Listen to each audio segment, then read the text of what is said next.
I want to introduce Brother Zafar. Salam, mashallah. Amazing background. He's been the director of product strategy for Ford. He's also ex-Google.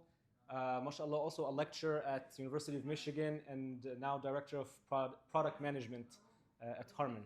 Mashallah, inshallah,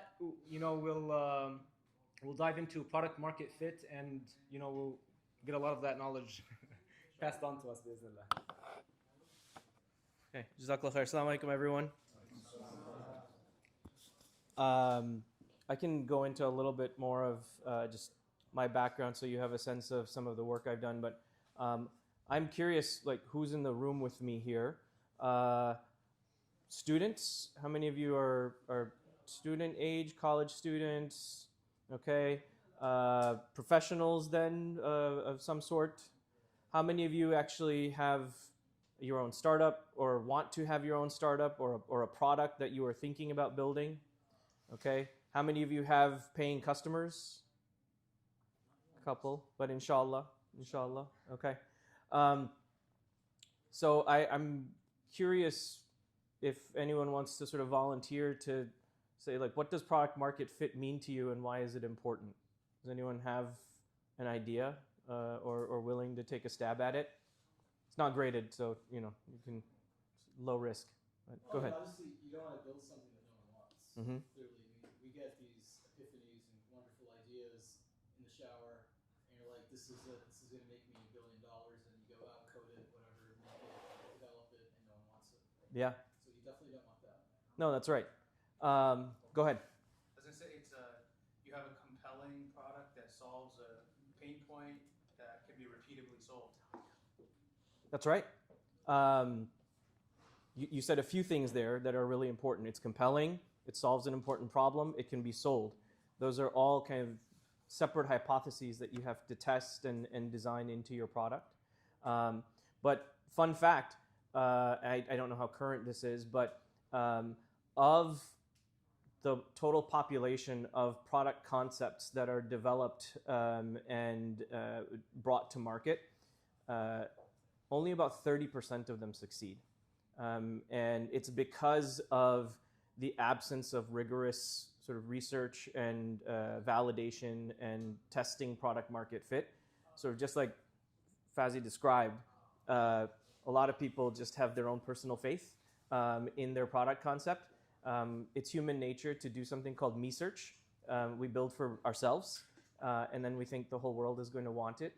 But that's what really differentiates sort of tinkerers and ideators from real sort of product people that are successful in the market. So inshallah, my hope is that I can share some ideas and frameworks for how to test product market fit.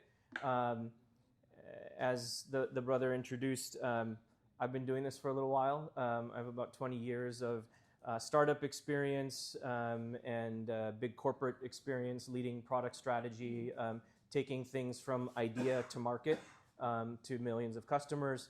And I teach that at the University of Michigan in their product management program through the School of Information. So alhamdulillah, I've been able to give this a lot of thought, and inshallah I can offer some useful knowledge to you all. I'm pretty chill and conversational, so as we're going along, if there are questions that come up, feel free to raise your hand and stop and ask questions, and inshallah we can address topics as they come up.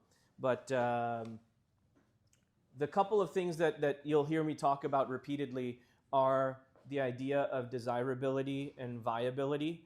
And there is a framework called DVF, desirability, viability, feasibility. Desirability is, do customers want it? Sort of as it sounds. Viability is, will this grow? Is there a sustainable business model? Will this live in the market? And then feasibility is, can I build it? And so as a product person, you're always asking yourself those three questions. How am I testing desirability? How am I testing viability? How am I testing feasibility? So we'll talk about different approaches to doing that. Does this thing work? Okay. So just a high-level outline of some of the things that I hope to cover, but we'll answer the question, like, how can I identify and validate compelling high-potential opportunities? What do I need to know about the market that I'm competing in, the customers that I'm serving, the technologies that I am potentially using? What are the characteristics of a successful new product and market? And then the importance of product market fit. There's a lot of words on this slide. I'm going to skip it. So I'll just quickly introduce myself. So assalamu alaikum, I'm Zafar Razzacki. I have 3 kids that take up a lot of my time, but I shouldn't say that. That are wonderful and that I love and that I take care of and have a lot of fun with. But I am an alum of the University of Michigan. I studied chemical and biomedical engineering.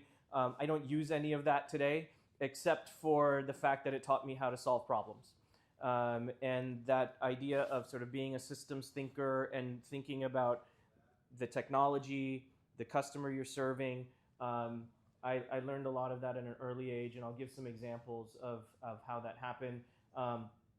In my career, I focus a lot on sort of these domains: product management, design, user experience, creativity, and I work a lot with startups. Had a long and interesting and varied career journey. These 4 are just a third of the journey that I've been on, but alhamdulillah, I got to spend a few years at Google where I learned a lot about sort of balancing creativity and technology, sort of working within that Silicon Valley culture, and really thinking about how to move fast. And a lot of the principles that I learned about product discovery and finding product market fit really came from there. I've also worked at some other big corporates where I've actually built innovation functions inside of these companies. So the innovation team inside of General Motors, I wrote a number of product pitches for early products back about a decade ago that are now still in market and still have active P&Ls. Helped to run a consultancy practice at Accenture, teaching Fortune 500 companies how to build their own innovation functions and build new products. And I just recently left Ford, but at Ford, I helped to build the autonomous vehicle organization, their new business incubator, and a number of sort of new and emerging digital spaces there. Today, I'm at a company called Harman, where we're exploring sort of the future of audio inside of the vehicle. And I'm working with a team thinking about the interface of hardware and software and how the vehicle can play a role in your relationship with music and movies and other types of streaming media for you and your family. So I've done a lot of stuff. Alhamdulillah, I've seen things through the lenses of small companies that are innovating, especially sort of at the bleeding edge of technology, and larger companies where we're trying to really build products at scale and hit large growth and revenue targets. So a lot of lessons that come from a number of those different places. I'm going to just quickly show you a couple of examples from my own career. When I first joined General Motors, I was kind of the first person from the outside who came in to try to help the company build this new capability of building new products from the ground up, things that weren't cars. And one of the things that we tried to do was actually build a car sharing service. Some of you may be familiar with things like Zipcar or other related services. GM wanted to get into that business. We thought that there was interesting market opportunity. And as one would, we did some market research. We did customer research. We did some concepting around what that product should look like. And then we tried to find product market fit. So I just want to take you through a quick journey of what that looked like in my example. A target demographic that we focused on was young urban professionals in urban city centers like New York City. One problem with New York City is that owning a vehicle is really difficult. And especially for target demographic that we wanted to reach, the average car buyer for brands like Cadillac or Buick are in their 50s to 60s. And as we wanted to reach younger buyers and get into their homes earlier, get share of wallet with them earlier, we figured out that we needed to go hit some of these urban city centers where there were young professionals and figure out how we could get them in our vehicles. I actually embedded myself in an apartment building in New York City. I would go live there for a couple days a week, every week, and meet with tenants in the building to understand what their needs were, to understand how frequently they might need a car and what kinds of transportation services they were using. And through those types of research, focus groups, observational research, started to build an intuition of who that customer was and what their needs were. From that, my team and I actually started to document their journey. So when they have the sort of impetus to go somewhere, what services are they considering? How are they accessing those services? And we actually laid those steps of their journey out step by step, and ultimately it ended up landing on a big, this is a 16-foot board that probably goes from like this wall to that wall. And you lay out all of the steps of the journey that you think your customer needs. And this is actually where a product might start. And what you end up doing is mapping sort of the customer's needs. And each one of these sticky notes is actually a feature that we need to deliver to that customer. And from this, we actually start to build prototypes. We might do that in the form of just concepts and stories that we test with the customer, or we might do that in the form of actual working prototypes that we put in our customers' hands. And we did both of those things. We actually laid out journeys in story form, and we would review those stories with the customers to say, hey, does this resonate with the way you might need a vehicle and how we might be able to serve you? And then we actually went and coded a prototype app that we hooked up to a small fleet of cars that we parked in the garage of the building. And we recruited a handful of customers and said, here, use this for free. We just want to learn from you. And that type of research actually gave us a lot of behavioral insight into what types of cars they use, what time of day they use them, how long they use them. And that actually started to inform then the user experience across this application, as well as the business model. Yeah. How did you sample the customers? So, yeah. So I mentioned I was sort of living in this apartment building in New York City. I mean, we got to know, I think there were probably like 300 people in the building. And the, what are they called? Like the management company of the building had put out flyers saying, if you want to be part of this research group that's testing how people move around in the city, let us know. We actually got about 100 hand raisers that said, okay, that sounds interesting, I'll participate. So they volunteered, they opted in, and then we got to know more and more of them. And then we down selected based on who we thought the best users would be to engage with us and give us data. Does that make sense? Yes, it's not random. No, it's not random. And it really depends on the type of product you're building, the type of research you're doing. There are times where a large sample size and random selection is okay. And there are times where you need to be very curated about the customers that you're working with. But yeah, you know, this entire journey from literally just an idea that we had in a conversation one day to building out this product concept, and then we actually launched it as a paid service in the building. This all happened over the course of about 4 months. So going from concept to functional prototype to paid product. GM had never seen anything like that before. I can tell you lots of stories after this about the number of fights I had to get into to actually make this work. But alhamdulillah, I mean, we were able to actually launch this product. This was kind of our, we called it our Trojan horse because it was our first entry into the market. But this ultimately, within the next 6 months, became GM's digital product or service called Maven. And Maven actually became a product that scaled across the country in, I think, close to 20 markets. And it all started from this rapid kind of prototype exercise that we did in just a handful of months.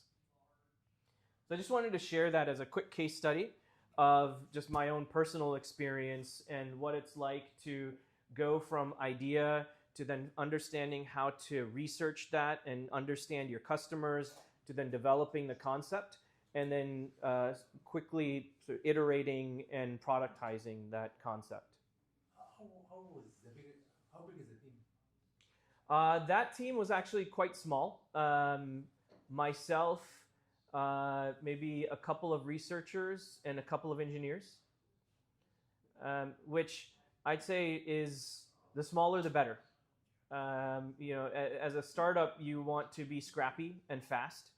And one of the readings I'll reference is the book Inspired by Marty Kagan. If any of you is not familiar with Marty Kagan, he is sort of the godfather of modern product management. But Marty Kagan talks about the minimum operating size of a product team is 1 product manager, 1 designer, 1 engineer. And with that, you can go build a product. So just something to keep in mind. A lot of times we glamorize the need for big teams and lots of resources. There's actually a lot of operational overhead that comes with that and it slows you down. Yeah? Brother, how this like product or design is different from the like current system? Like That's my question. Yeah, what's the differentiation? Yeah, so without going into too much detail, one of the big complaints we saw from customers of Zipcar and other similar services, the cars were typically pretty low end and not well maintained. There was not sort of quality technology inside of the vehicle. And these are premium customers in New York City. These are urban professionals with well-paying jobs. And they don't want to be driving around in beat up, I won't pick on any brands or models, but you know, they wanted something that was a little more high end. This was also in late 2015, early 2016. It was the first time Apple CarPlay and Android Auto were introduced into vehicles. And we were the first company to offer vehicles in market in this model with that technology in it. So the idea that anyone could walk up to a vehicle, plug in their phone, and have access to all of their contacts, all of their media, all of their navigation endpoints, that became a lot of our value proposition. And it was highly differentiated from then the Zipcars and other what we would call kind of lower end services that were in market. Does that make sense? Yeah. Cool. Any other questions? Let's keep going. Ask questions. Sure. So, I need a car or an Uber or whatever Zipcar to get from point A to B. Mm-hmm. Why do I need to hook up my phone? You don't have to, but it gives you a better experience if you do. For example, if I were to get into my mom and dad's car 10, 15 years ago, if I needed to know where I was going, I'd have to pull up my phone, I'd have to look at my calendar, I'd have to find the address, then I'd have to input it into their old school navigation system, and then if I wanted to call someone, I would actually have to look up the phone number on my phone, or maybe the phone book synced with the other vehicle. now it's just understood that Android Auto or Apple CarPlay are sort of the best-in-class experiences in the vehicle, and I get all of my information at the sort of plug of a phone, or now wirelessly. But it's that idea of personalization. So the phone feels like, or the car feels like it knows you, and you can have access to your media or your phone book or your POIs much more seamlessly than ever before. Which today I'd say most people just expect, but 10 years ago, that was something unprecedented. And to be the first to market to offer that was something really compelling. And then it's also plug and play, right? Like it's not difficult to sync navigate, right? Because everything's on your phone. Yeah. And then it just syncs up with That's right. car with, like, That's right. That seamless integration was highly desirable. Yeah. All right. Does it still exist? This company? No. So interestingly, the company decided. That's a good question. I should address that. So while at the time, in like from about 2015 to 2018, 2019, we determined it was viable. There were paying customers. There was growth. What happened in 2020? COVID. No one was going anywhere. Everyone was staying at home, and no one was renting cars. So I think it was late 2020, early 2021, the company decided to shut down the service. So that's another aspect of just entrepreneurship in general, is sometimes it's right idea, wrong time. And that happens in multiple ways, right? It could be that the market changes and that your product is no longer relevant. Or I like to give the example of when a product is ahead of its time. When Google Glass launched in like 2013, 2014, no one was ready for sort of mixed reality or augmented reality devices. But look today. Now you've got Meta and many other companies that are slightly better. There's still a long ways to go, but I think that future is still pretty inevitable. So anyway, there's a lot of my face on this. Sorry. I will actually share a link to my portfolio, and you can see a number of different projects that I've worked on, and with each of them I try to give sort of a detailed case study of what the market need was, what the early concept was, and how we developed the product. And I've got examples from when I worked in the life sciences, from hardware, from software. So you'll see a number of different concepts that might be interesting there. But all right, let's get back into the presentation.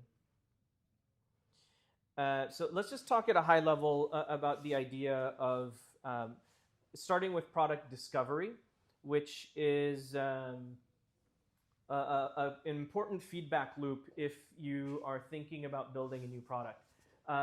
There's really two key functions here. One is exploration, right? It's driven by creativity. It's driven by trying to test ideas with customers. You'll come up with an idea. You will evaluate if that idea works in the market. You'll do lots of research. And there's a whole feedback loop that is generative and creating new ideas.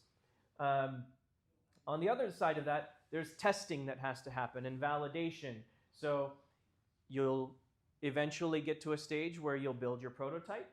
You will learn from that prototype. I guess this is kind of in a weird order, but I say prototype, test, learn, right? So you'll build your prototype, you will test that prototype, you will learn from that prototype, and all of that needs to inform sort of the central question that you're asking. What is the customer that I'm serving? What is the right product that I'm building? What's the right business model? So your goals are going to change over time, and what you build is going to change over time as you go through these different feedback loops. But this is so the philosophical grounding for product discovery. And good product teams have to do both of these things. Oftentimes you'll just hear about sort of the delivery side of product. I'm shipping code, I'm running sprints, and that's important. but none of that matters if you're not doing the discovery side of the product work and actually informing what the right, I like to say, discovery is defining the right product, delivery is building it the right way. And there's a nuance there, right? Delivery is about thinking about what the right solutions are, the right technology is, but really defining the right features and what your user needs is part of what happens upstream in the discovery process. Yes, sure. What is the start point? What is what? Start point. The start point, that's a great question. Typically, you'll start here. You may start here, that I've got an idea, but even your idea is informed by something. You've been coming to the masjid every week and you see something going on at the masjid and you're like, I have an idea of how to solve that. So even that I'd call research because it's observational.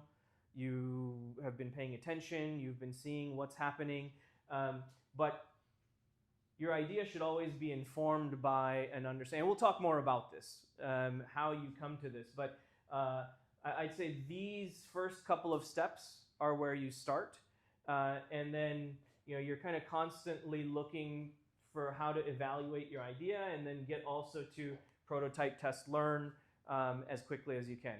These cycles sort of feed each other. Make sense? I've never seen this split before. Yeah, there are so many different kind of ways of talking about this, but this one makes the most sense to me. And this is how I teach it in my class. Question. Yeah? What do you think about distribution? Say more. Distribution of? Distribution of the product, like building this product. Well, like where do you think the distribution part? So you're talking more about sort of go-to-market. And yeah, that's a whole nother lecture in and of itself. I haven't really covered that topic here. I think in terms of product market fit is really something you think about before you think about sort of scaling and an aggressive go-to-market strategy. So I'm happy to talk more about that separately, but not really in scope for this conversation. Fair? We'll have sessions on that too. Sure. All right. I did want to say a lot of the concepts that you are going to encounter in this conversation today actually come from some of these books. I mentioned Marty Kagan already. Clay Christensen is considered one of the kind of great thinkers in the space of innovation. Peter Thiel wrote a great book about this. Build is probably one of my favorite product books of all time. It's the story of Tony Fadell's journey. If you're not familiar with Tony, he was the lead designer on the iPod and then the iPhone. He founded the Nest company, and now he's doing a bunch of other crazy stuff. That's right. He's a U of M alum, and I think he's actually Arab, and it's Fuddle. Yeah. Fun fact, I ran into him at the Fox Theater last year, walking out of a show there, and he was super nice and was willing to talk. And then the last book I'll reference is a book called Sprint, which actually lays out the process of how to go from idea to fleshed out concept, how to prototype and test, and there are some methodologies from that book that I will share towards the end. We do sprints at my school. What kinds of sprints? So you would imagine there's 2 semesters and there's 4 quarters. Mm-hmm. But we do 3 sprints. Beginning of year, middle of year, end of year. Do you mean like sprints with your students, or? It's district-wide, but yes, building level, classroom level. Cool. Sprint have actually, I'd say over the past decade, have taken on a whole new, like while in the technology space, sprints were about rapid ideation and testing and prototyping. Now I think any sort of short burst of work can be called a sprint. I've seen it used in a lot of different ways, but that's great. Okay, I just wanted to cover some quick, so what I call like principles of product that as a product leader and someone who's thinking about what to build, you should be thinking about. How does your product create unique value? What does that mean? It means that it's solving a real problem for your customer, and it's differentiated in the market.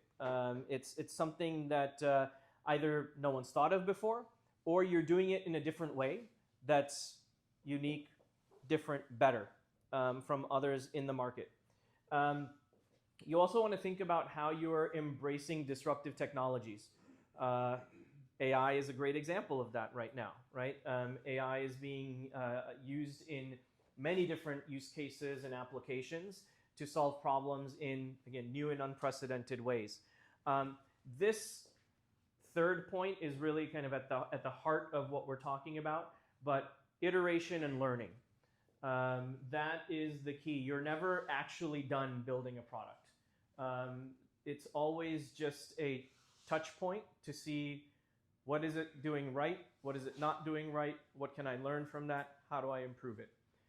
And that is one way of continuously trying to seek for product market fit and grow. And then this might seem obvious, but you'd be surprised how often it's overlooked.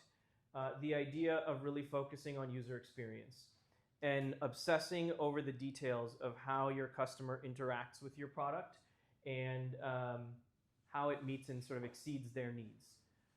That's, for example, like the name of the game of how Apple wins in the market. Many of you that know me well know that I'm an Android guy, and Google and Android actually innovate faster than Apple does, but Apple just takes it to market better. Their user experience is better, their reliability is better, and that's why they have the market share that they do. But, okay, so many thoughts that I have on that. Well, I'll stop. Are they more expensive? Apple commands a premium because of that. Yeah. Their brand has become synonymous with quality, and they can charge a premium for that. Yeah. But that's also an important lesson to learn, right? Like, if you are building something in the market and you can be known as the brand that delivers great user experience, that delivers high quality, even just from a design and styling perspective, that you setting yourself apart from the market, people will pay for that, right? And that's an important signal of product market fit as well. Are people willing to pay more for my product than they're willing to pay for other people's products? So something important to think about also. Brother. Yes. From the discovery cycle. Yeah. Can you say like how many users you will get when you design your prototype, or is it only discovery process? No, I mean it's also important. So that's part of what you're learning is what kind of traction am I getting with customers? If I put this in the hands of 10 customers, how many of them say they're willing to use it? How many of them say they're willing to pay for it? If I put it in the hands of 100 users, how many of them? So you're going to, that's also part of your research. We're going to talk about that. And I realize I need to keep moving faster here. I'll give you just a couple of quick case studies of really interesting product market fit stories that maybe you didn't know about. But how many of you have stayed in an Airbnb before? Okay, lots of us. Airbnb actually started as an experiment by a couple of guys at a conference who were lending out beds in their apartment for people to come crash because hotel rooms were too expensive. Very simple use case, and it's a tricky one though, right? Because not everyone's going to be willing to just crash on a random stranger's bed. And one of the things they learned from their first iteration of the product was that trust is one of the key differentiators for their product against others in the market. It's one thing to look up on Craigslist and just see who's got a place that I can grab, but they realized that trust is the key differentiator. And if they could build a platform that embodied trust, that customers would be more likely to use their platform than any other. And that's where you saw key features like reviews, identity verification, photos, payment protection. Those are all things that Airbnb learned mattered to their customer. And when they started to implement some of those trust mechanisms, that's what drove growth for them. And that's where they started to identify their product market fit. It wasn't just about solving the functional need. You need a place to stay? I got a place to stay. Here you go. It was the emotional blockers that were getting in people's way that they solved for, that unlocked that product market fit for them. Does that make sense? Yes, it's missing a little touch of storytelling, because when you're awake, it's very difficult to pickpocket you, but when you close your eyes to sleep, it's more easy to pickpocket you. Yeah, that's true. Let's give another example. YouTube was founded in the early 2000s. I think they were acquired by Google in 2005, 2006. But what set YouTube apart? There were a plethora of video sharing platforms out there. What they recognized as some of the key frictions were that it was difficult to actually upload content to those platforms. They had often very specific requirements of the file type or of the size, and it was difficult to share those videos. So YouTube actually tried to solve those problems by simplifying the upload mechanism, making it more flexible for people to upload lots of different types of videos in many different sizes and formats, and they made embedding videos easy across the platforms. YouTube was sort of the first scalable, embeddable video player across many different websites and other platforms. And even to this day, I think it's probably the leading sort of distribution platform for video. But that's what drove their product market fit, is that once they started allowing people that flexibility, people started to gravitate to the platform much more. All right, for the interest of time, I'll keep moving. But one fun other case study that I don't have in here that I like to share. How many of you use Slack? Okay. Anybody know what Slack started as? Not you. What was that? I think it was a video game or something. Yeah, Slack was a video game company. But what Slack realized is that they were getting far more engagement on their chat platform than they were with their actual games. So they pivoted. And they said, we think we actually have a much more compelling product in our chat platform. And they abandoned the game platform and went all in on building what we now know as Slack today. But that's a great example of learning from the market, learning from what you're seeing your customers doing, and then making a pivot. So keep that in mind, that sometimes what we think our product isn't always the right product. And that willingness to learn and adapt is what will make you a successful product leader, as opposed to sort of being firm and holding to your ideas. Twitter was the same thing. What was Twitter before? Twitter was Also gaming? No, it was for a podcasting app, audio. Okay. They were using the same thing. They were using that for communication. And they spun it off. Great examples. All right. So there, I think you've maybe picked up a little bit on this, but there are sort of two parts of the brain that you have to use as you're thinking about product. There's the art of building a great product, and there's the science of building a great product.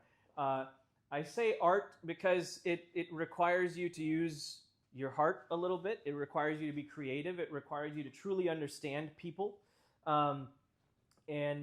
If any of you followed, I'm a big Steve Jobs nerd, and if any of you followed the life and career of Steve Jobs, for as much criticism as he got for being a difficult person to work with, he also got an equal amount of praise for truly understanding human nature and human tendencies and being able to design with that sort of innate instinct of knowing how people thought and acted.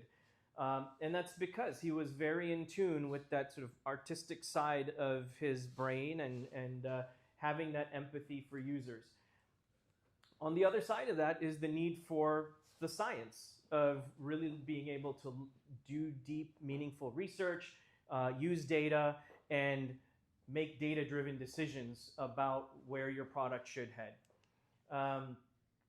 So a couple of key things that I like to tell my students to focus on as you're thinking about where to find product opportunities. You can look for signals, or early indicators of change in behaviors, preferences, or needs.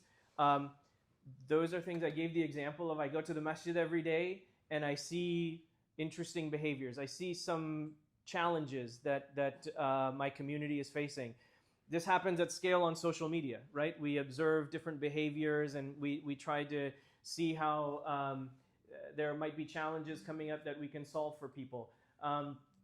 You start to translate some of those signals into trends and think about what are some of these patterns that I see repeating over and over again. And these can be some of the hooks that say, oh wow, that's something really interesting that I want to solve for. We might find it anywhere. It might be something that you deal with in your own home as just a repeating problem. And I'll give an example of one that turned into a billion-dollar company in just a few minutes. But there are things for us to look at in terms of sort of current trends in society. There's a lot of activity happening around the aging population right now and solutions that are being developed for sort of boomers and beyond. And whether those are healthcare related or mobility related, quality of life related. Urbanization is a trend that's been happening. Actually, I think maybe this reversed a little bit during COVID as people tended away from city centers. But then sustainability is another one where people are really trying to think about circular economy and how to be more green. So just wanted to highlight some interesting societal trends, and then emerging technologies. I think you're all pretty familiar with what these are, but using these as triggers for places to look for innovation opportunities can be a really helpful exercise. And I mentioned Tony Fadell previously. Tony Fadell actually thought a lot about actually, the story he tells in his book about how he had a property where he would come to the home and realize that it was really difficult to manage temperatures across the property. One area of the home would be hot, another area of the home would be cold, and the traditional thermostat was not compatible to doing that. With his understanding of the market, and well, everyone has a thermostat in their home and they all suck. And there are IoT technologies and wireless systems that you can adapt to make the thermostat system better. He saw this as an opportunity to innovate, and he became very passionate about redesigning the thermostat, and that's what led to the Nest company. And I think that drove a revolution across connected home. And I'm guessing many of you in your homes today probably have either a Nest product or some other kind of smart thermostat. But that's how it begins, right? That was a personal problem for him that he applied his own knowledge of technology to try to disrupt. And there was a huge addressable market. Pretty much anyone that owns a home, this is relevant for. Just a fun, relevant example of how you look at market trends, you look at technology trends, and you try to think about how you can disrupt within that. COVID also created a number of different waves that sparked innovation. And I'll just let you scan these quickly, but lots of innovation that happened in the healthcare space. Remote work really transformed the way many of us live our lives. I'll give a quick story relevant to remote work. COVID happened while I was a consultant at Accenture. And one of my clients was the 3M company. 3M obviously makes a ton of different products, but the Post-it brand is one of their products. And I assume you've all played with pads of Post-it notes and write on them. But when COVID happened, the sales of Post-it notes bottomed out. Why? You're not going to the office, school. You're not going to the office. You're not going to school. Not really collaborating. And collaboration changed how people are collaborating. So that was a huge market shift. right? Their top customers and their top markets were no longer relevant because people weren't going to the office, people weren't going to school, people weren't collaborating in person. But how were they collaborating? Email. What else? Slack. Teams, Zoom, Google Meet. All of those platforms' usage skyrocketed in 2020, right? So we had to think about how do we pivot their product strategy to move away from paper notes that people were buying and using physically to digital collaboration. And this is where we had to think about product market fit for something that's different from their core product. And we started ideating around different kinds of connected devices, different types of mobile apps. And the product that actually got the best traction was a Post-it app that would allow you to write virtual Post-it notes and synchronize it to Microsoft Teams and other digital platforms. So Post-it still held their position as sort of the medium for note-taking, but now they were actually working in other ecosystems like Microsoft Teams and Google Meet and tried to stay relevant that way. And that's how they then found their product market fit, by having to pivot and be present in some of these other ecosystems. So just a fun example of how, a lot of these different changes and trends force you to have to change how you think about your product and change what product market fit means to you. Does it make sense? I talk a little bit about creativity. I'll just kind of leave this up for a second. I won't go through sort of the creative exercises. I can share the deck if anyone wants to go into more detail. How many people have seen this framework before? This is called the Double Diamond of Design, DDD, Double Diamond of Design. And this is the journey that pretty much, whether you know it or not, we all inherently take as we're going from ideating a problem space or an opportunity to like a solution that we are confident in. And there are periods of what's called divergent thinking. You're going out, you're learning, you're trying to gather a lot of different information, you're researching, you're analyzing, and at this point, you've sort of peaked your discovery. I've done a ton of work, I've done a ton of research, I've got a bunch of information that I'm sitting on, and now I'm going to try to analyze that information and get to a definition of what problem I'm actually trying to solve. Well, I guess the problem point is here. I know what problem I'm trying to solve. I have an idea of what the solution might be, right? Now you're going to go diverge again. What are you doing? You're prototyping. You're taking a lot of these different ideas and you're actually going to test them. So I'm going to build prototypes, and prototype can mean a lot of different things. Prototype could mean that I'm just showing you a story and having you react to it. Prototype could mean I'm actually putting an app in your hand and having you interact with it. But the whole idea is I'm testing a bunch of different ideas now, and then I'm going to use data to now narrow down and say, this is the solution that I'm confident in. And the interesting thing is, like, this is an inherent pattern in how anyone learns. If you watch your child, as they start to understand the world, they are diverging and they're exploring. Think about like learning how to ride a bike. They're trying different techniques. They're trying to figure out their balance. And then they're going to start getting creative and doing papa wheelies and taking harder turns. And then they become the master bike rider. I don't know if that metaphor translated, but you get the idea, right? These are inherent patterns in how people go from an idea to a solution. And this is exactly the type of process that product people and designers use to ideate and iterate and get to a solution. I'm going to skip through. There are some sort of techniques on how to do productive ideation and how to work together with groups. I'll share that as part of the deck. But a couple of things I wanted to share real quick, just in terms of things to think about. let's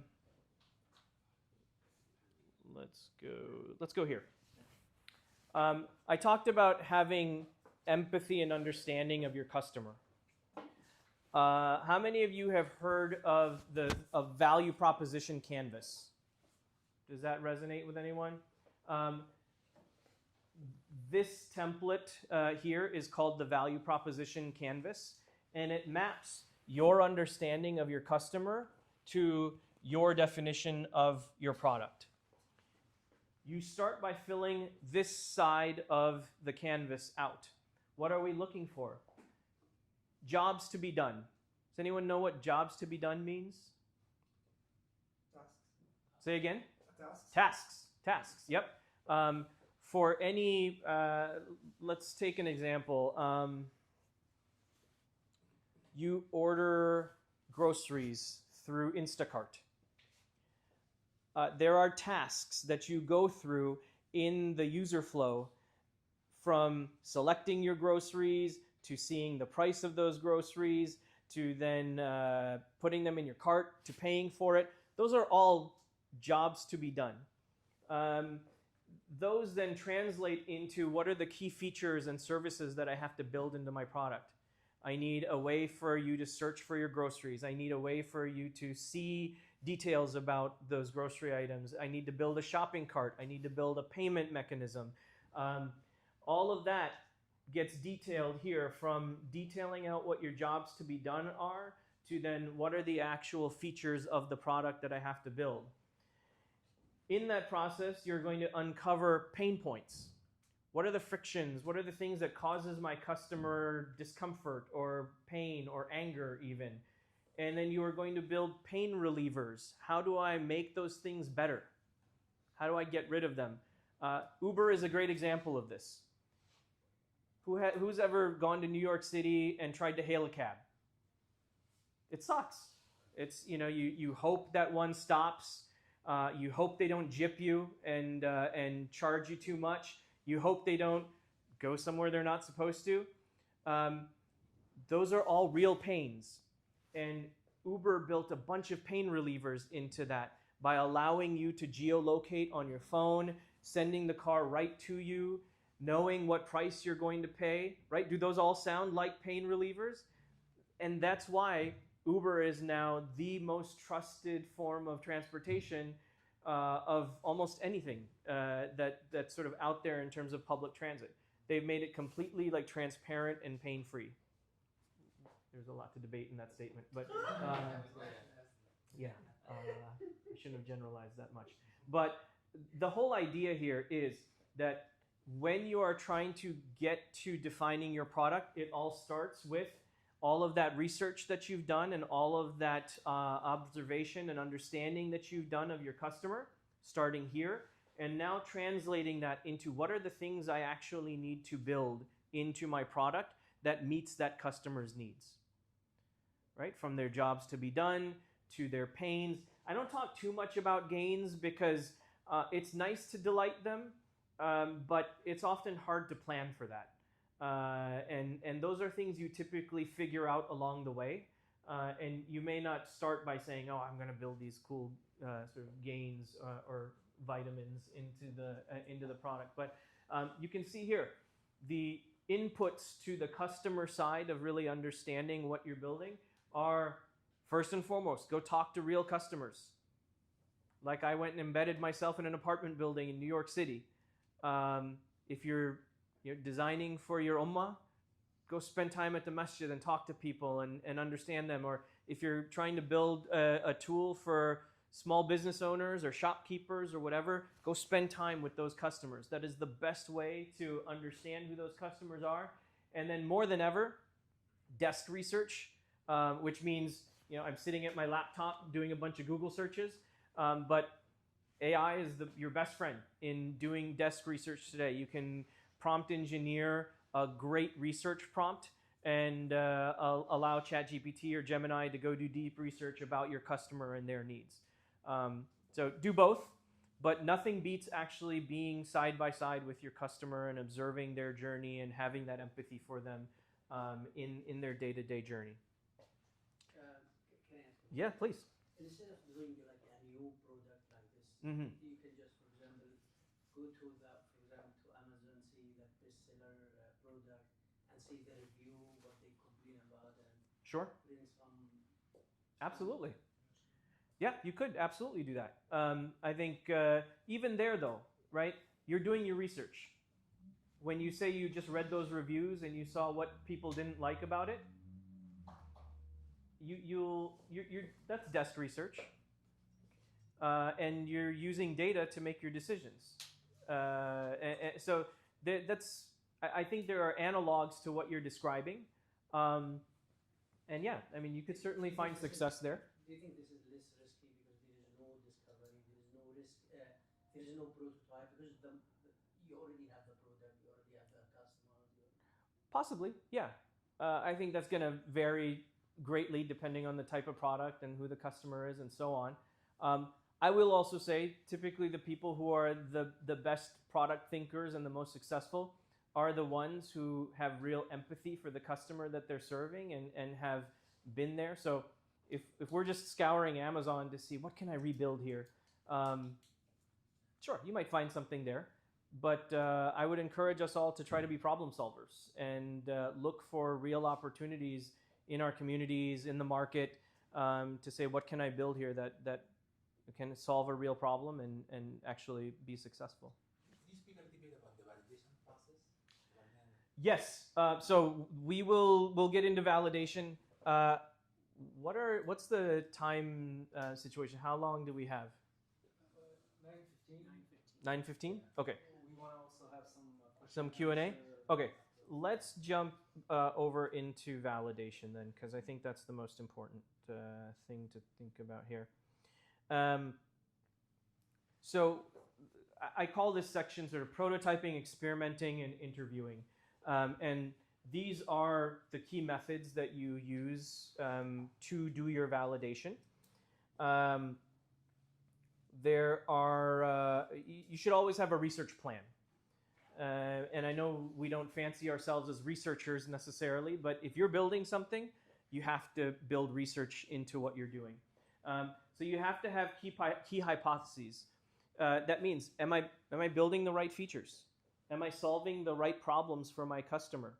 What data do I need to actually validate that? You have to think about, how am I going to test this? Am I going to go embed myself in an apartment building and watch how they live? Am I going to interview them? Am I going to look at analytics from my product and the data that's coming back from how people use it? You have to have some ideas of what you're going to look for, what those signals are. And then I think as much as possible, you want to prototype and test your ideas.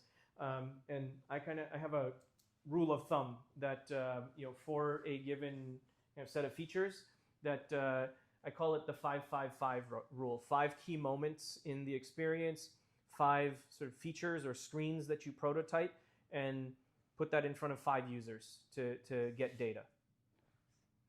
So the key thing here, we've talked a lot about ideas. It's really important to go from just an idea to having real evidence that your idea is meaningful.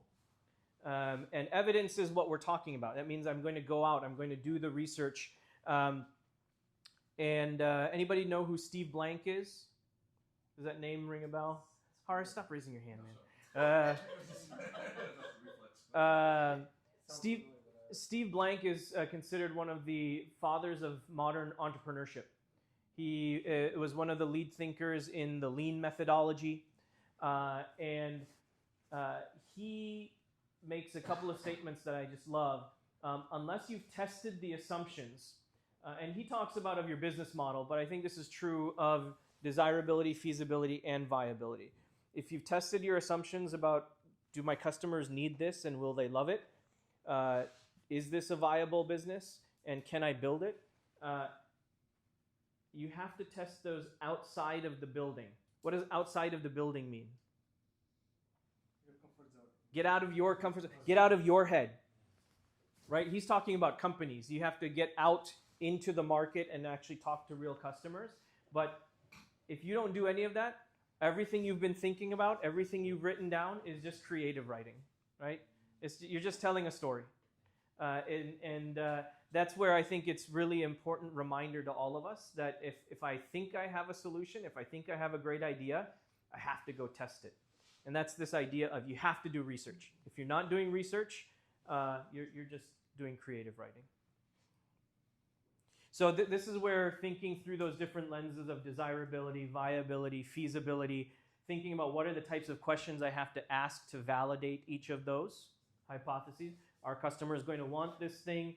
What are customers willing to pay for it? How frequently are they willing to pay for it? What's the right business model? And then, is there a way for me to actually build this feasibly? Is the right tech stack available to me?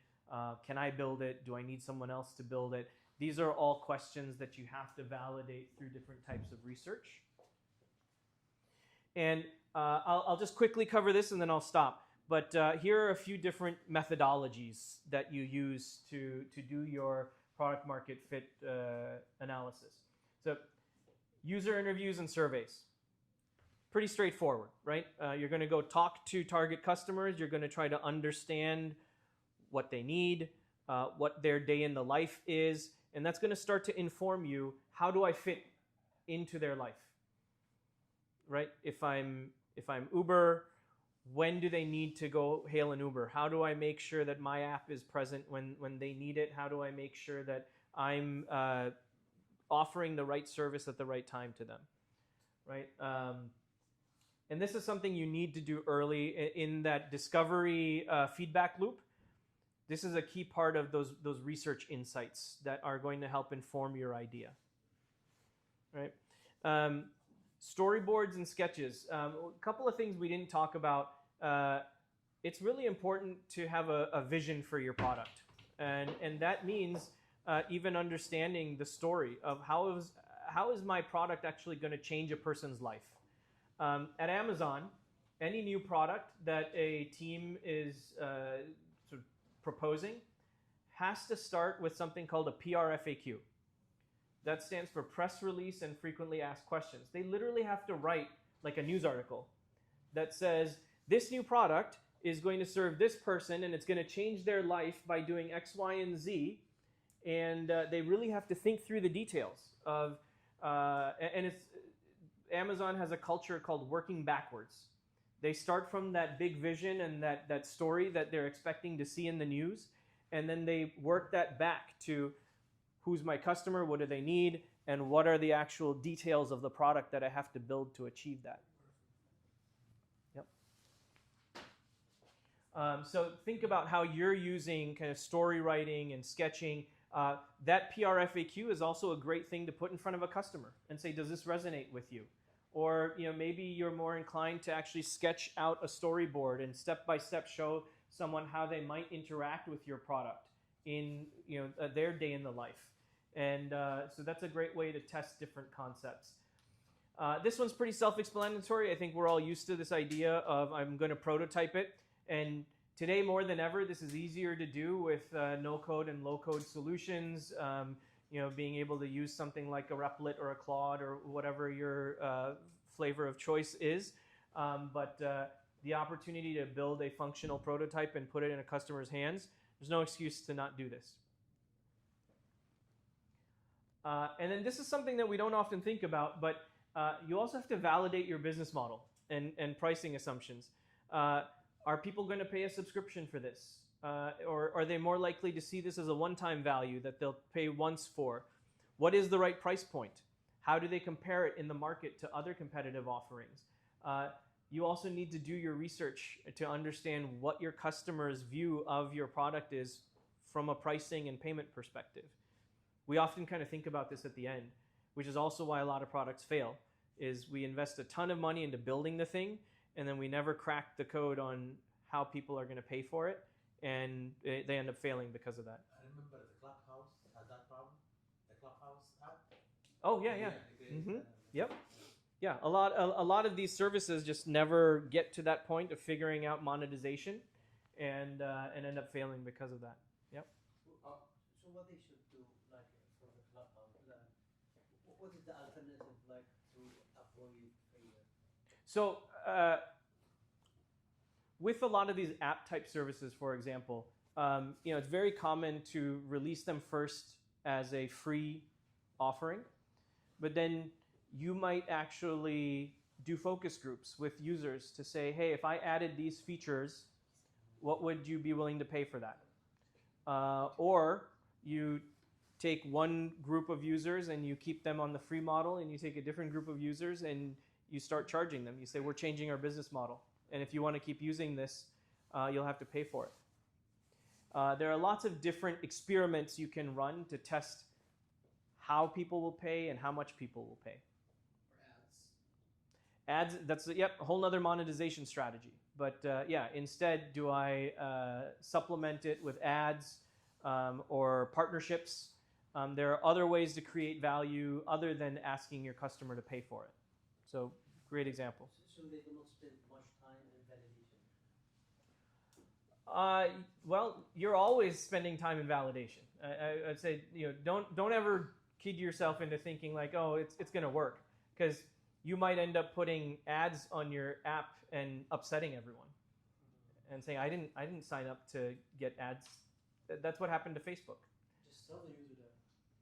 Well, there's another controversial point. Yeah. Would you recommend any book regarding this, what business model and pricing? Yes.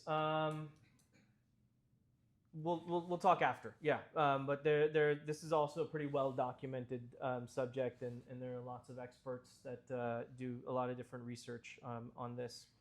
One more research thing that Yeah. I've heard about, haven't done it. I just told my friend here Mm-hmm. she could do it. Sure. Is run some Google AdWords. Yes. With the benefit of your product. Yes. And see if people, if you think they're searching for it. Yeah.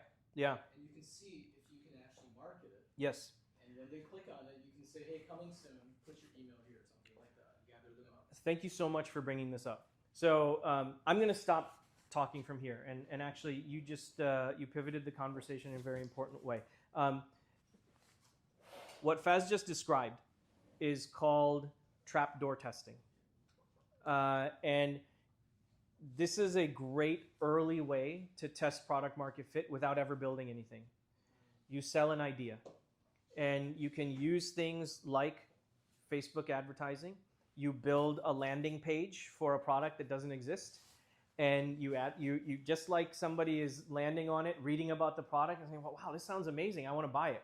When they click buy, hey, thanks for your interest, sign up here and we'll let you know when the product's available, right? But the other thing I would say is, you can use trapdoor testing to test interest, but you can also build many variants of that website to test different pricing models, to test variants of the product itself, to see which features resonate with the customer and which don't. So trapdoor testing is a great way to very quickly validate a concept without ever building anything.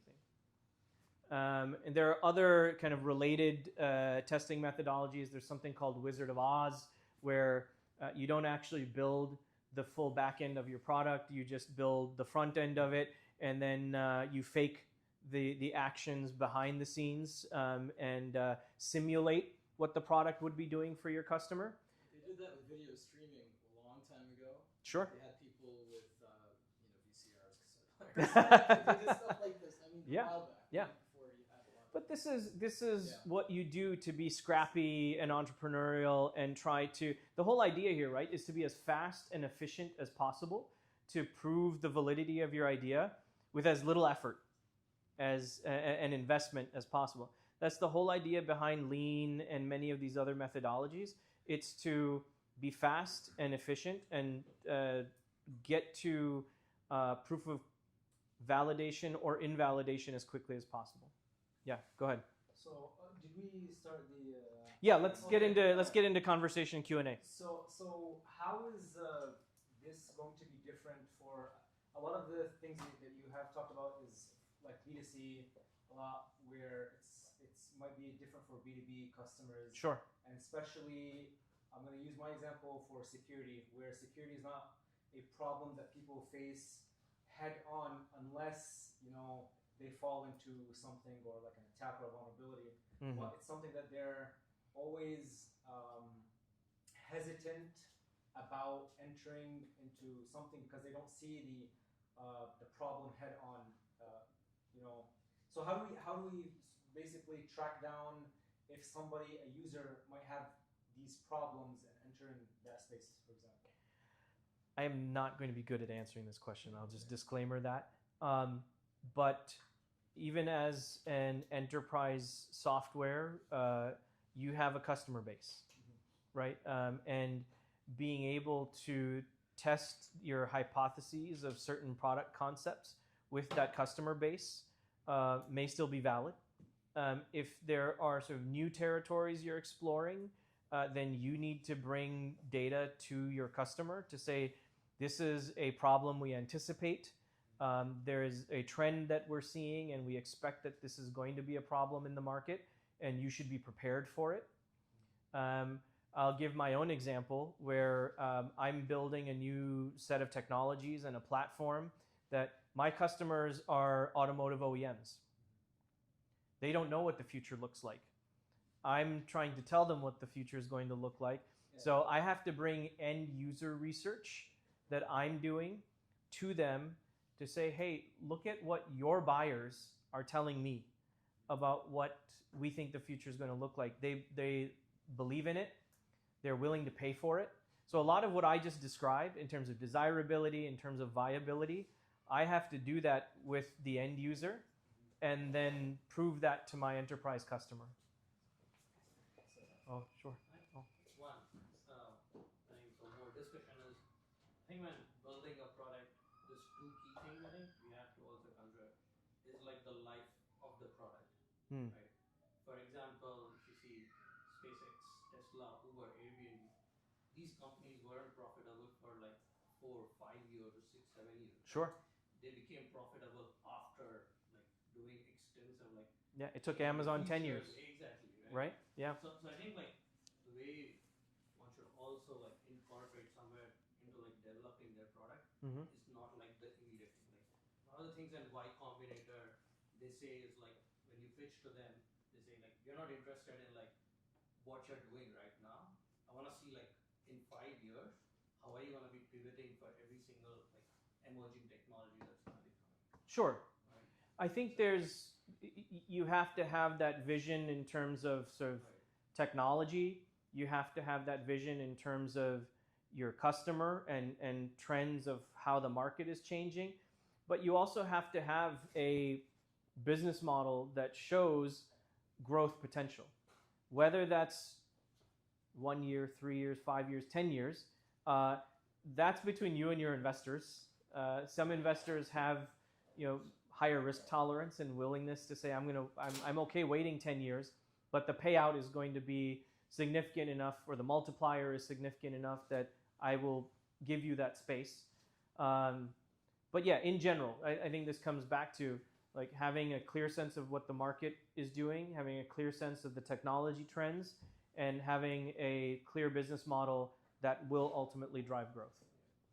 And the other thing is, I feel like with the digital marketing like becoming a big thing now, like everyone's spending so much time on like Instagram, everything, and where most of the things like almost every single influencer now is like marketing something. They are building their own brand, right? Yeah. Every influencer is an own brand. So I think like for the product as well, the product could be bad, but the marketing could be like extremely good to make money. Yeah. And make people like impressive. Sure. The lifetime of the product could be less at that point of time. Yeah. But it's just the marketing and the branding of it could like get you like make it more viable. Yeah. Those to me are kind of like they're bad examples of how to find product market fit.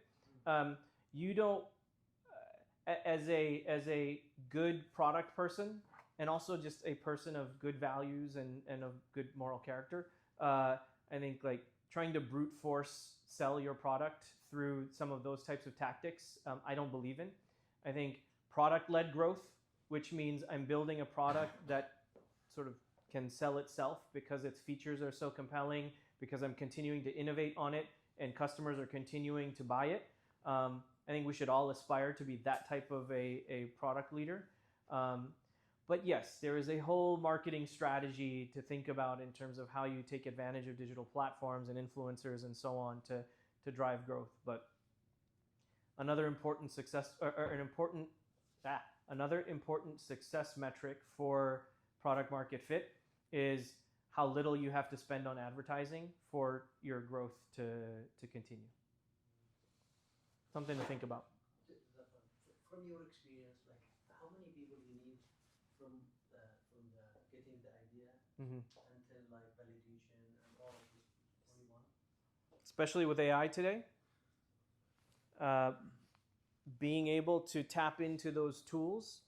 If you listen to interviews with a lot of the Silicon Valley investors, people from YC, people from like Sam Altman and others, they're saying that there will be more single-founded billionaire companies in the next, call it like decade or sort of era of innovation than ever before. So the potential is definitely there. The tools are there. You just have to have the right sort of focus and discipline and know how to use the tools to get there. That's definitely possible. Yeah. So if you were to start something like Let's Drive NYC today, I wouldn't. What But different would you do?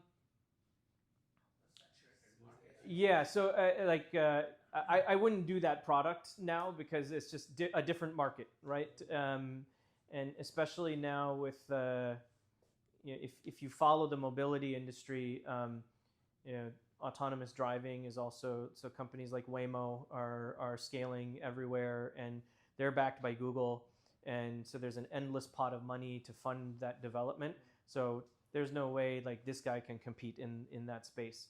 But I think there are lots of interesting applications of AI.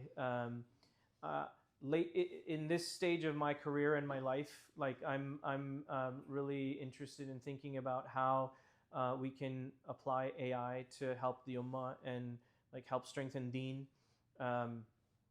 Without disclosing too much, I think there are like a lot of aspects of how we learn about the Deen and how we apply the Sunnah and the Quranic principles in our lives. Oftentimes you need like a lot of kind of hands-on training and learning and resources to do that. There's no reason why you couldn't build an LLM today that contains a lot of that knowledge and put that in the pocket of kids and adults or anyone in between. So really thinking about what does the market need today, and by market I mean our community, but it could be anywhere. And then what are the technologies to really focus on? I think if I weren't as interested in AI, I think mixed reality is also a very hot space, and there's a lot happening there. I don't think anyone's really cracked where the real value lies in augmented reality technologies. So really thinking through like what opportunities are in that space and how to use technologies there. And maybe a third domain I'd think about is like health tech and connected wearables. I'm kind of a geek, and I wear an Oura Ring and a Fitbit and all of this stuff, and I look at my data when I wake up in the morning. But even that, I think it's all still very early stages of the technology. Making those more intuitive, more accessible, and more beneficial to the user. I think there's still just a ton of opportunity space ahead of us there. So maybe 3 different idea spaces that I would focus on. But then all of that I just said would have to go through the process that I just talked about, right? Understanding the market. What do they need? What idea do I have for something that we can solve a problem with? And how do I go prototype that? How do I learn from it? And going through all of those iterations till I actually get traction. It's something that we would all have to go through. Follow-up question. So would you from like analytical number wise, would you look at the TAM, total addressable market, and focus your You always have to. There are slides in here about sort of market sizing and TAM, SAM, calculations and all of that. Like any good entrepreneur is going to go after a large TAM. With like 100 other people going towards the same market, trying to address the same market because. Well, that's part of your assessment you have to do, right? What does the competitive landscape look like? And it's going to depend based on what problem you're trying to solve, what market you're going after. But that's a question you have to ask yourself. How willing am I to compete? And what am I going to do better that's going to give me a competitive advantage in the market? I'm just thinking from the concept of 0 to 1. Sure. Where Peter Thiel talks about monopoly. Yeah. So how would you think of a solution now where it's kind of a monopoly? You're creating a solution. I don't know if my question makes sense. What's TAM, just for context? Oh, sorry. So TAM is total addressable market. Think about, based on your product definition, what is the largest population of target customers that you could get? It's the whole pie, right? SAM is a subset of that, serviceable addressable market, which might be unique to kind of a key set of features that you're offering. And then SOM is serviceable, obtainable market. Who do I think I can really go after and get sort of at this stage of my... It's in there. Yeah.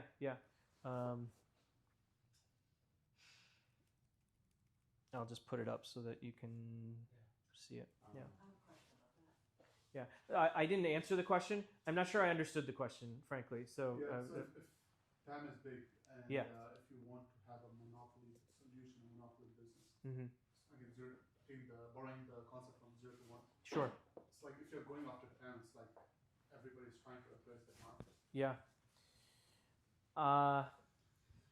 So do you start at smaller niche market, then kind of try to get to the bigger market? Because it's kind of like trying to figure out product market fit too, right? Yeah. I would give the example of so I'm working on a product concept right now that is intended to help Muslim families keep track of sort of key tasks in their lives, from like deen-related tasks to like day-to-day diet and exercise and laundry and so forth. It's a pretty large addressable market. If you think globally, kind of what's the Muslim population, there are some potential competitors in the market, but I'm focused on how do I build this for southeastern Michigan, and what am I going to be able to deliver to find product market fit here, because I think there's scalability from my SOM here to then the full TAM.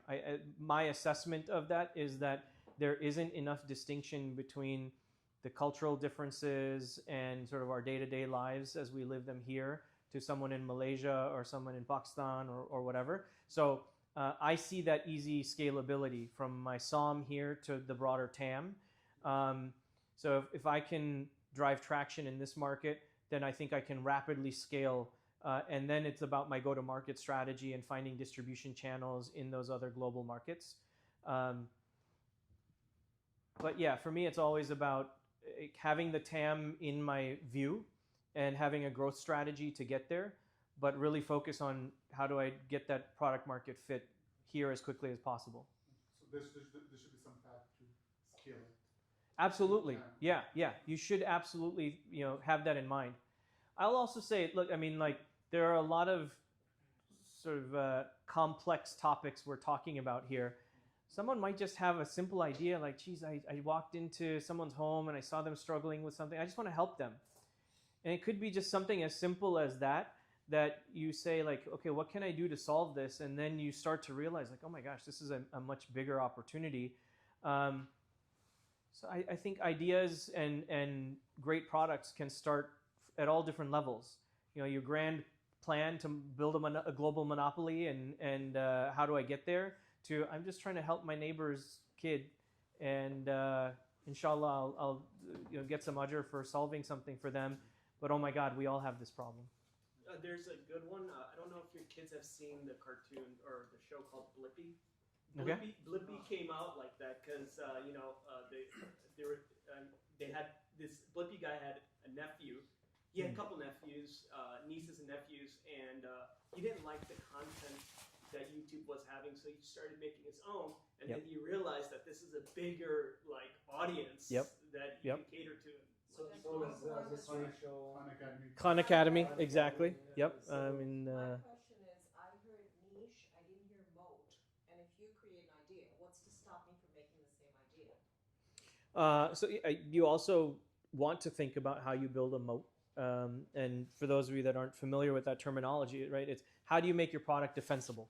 How do you create differentiation around your product that prevents anyone from coming in and imitating you? There are lots of different strategies for that. I mean, typically with tech product, you think a lot about IP and how you protect your IP and try to intellectual property. Yeah, but his question was, how small can my scrappy startup be? And now you're making me find a IP lawyer, which is like way out there. I mean, not necessarily you can apply for ones that are, I forgot the exact terminology, but if you want to. Yeah, even though there are Intent to, yeah, intent. You can do patents. You can Intent apply to- for ones I that don't are think that's the most. I don't think that's the most. there are a lot of nuances in these conversations. So I think maybe if there are specific cases that we're trying to address, I'm happy to sit down and talk about them. I'm also not the expert on a lot of these topics. Like legal, as an example, is one that I just have a team of IP and policy people that serve my team. So I don't know how that works. So but- actually, that's the third. Just to cut in because that's relevant. That's the third session of this. It's IP. Oh, it's continuing. Okay. Yeah. So we have one that's going to be on the 29th. That's going to be related to IP. We have a Yes. Yeah. Yeah. So alhamdulillah, I'm off the hook. That's someone else's topic to talk about. Yeah.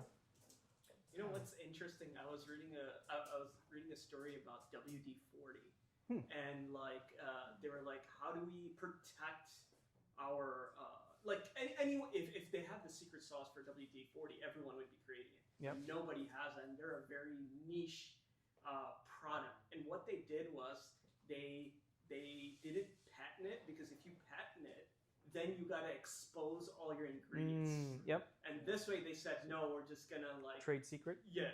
Yeah. So we're just gonna leave it, and that way, like till today, they can't. No one can compete. I think with the WD-40. Coca-Cola company did something Coca-Cola, similar yeah, for the something recipe of Coca-Cola. So yeah, there are interesting sort of. It's funny. This is kind of a tangent, but WD-40 is water displacement formula 40th formula. So they tried 39 formulas, I didn't know that. and on the 40th one, they're like, "Oh, this is it." So some of And now it's a globally recognized brand that. And they have to pivot from doing it for the rockets to the mass market. right. That's the beautiful thing about trying to build products is there are so many interesting stories behind how these products came to be. We tend to just know them for how we interact with them, but it's a journey, right? So some scientist sat and went through 40 different formulations, and so anyway, yeah. For like, what is the percentage of these startup new idea companies they fail, and how many of them they succeed? 90%. You have a data point? What was? Oh, you just made that up. I mean, at the beginning of the lecture, I think I mentioned there's some study. I'll have to find the source of it, but they talk about of kind of a population of new products that were examined over some period of time. 70% actually fail because of improper discovery or improper achievement of product market fit. And so you only see actual traction and growth of 30% of the products or startups that enter the market. And that's why they say having this disciplined approach, using the right kind of frameworks to understand your customer, to look for the right signals, is the best way to ensure that growth. Because without those, you're running blind.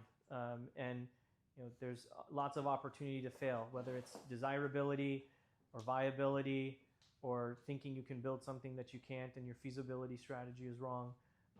But yeah, don't be one of those guys. 70% failed? Oh. I was expecting a lot. That's a lot better than what I was expecting 90%. And it could be that data point is even higher today, because I think let's say that study was 10 years old. Even the velocity with which people can build new things, especially given sort of new AI-based coding platforms and things like that, it may be 1% now that succeed because there's just so much junk that gets released out into the market. But yeah, the point is there's a high probability of failure. Just leave it at that.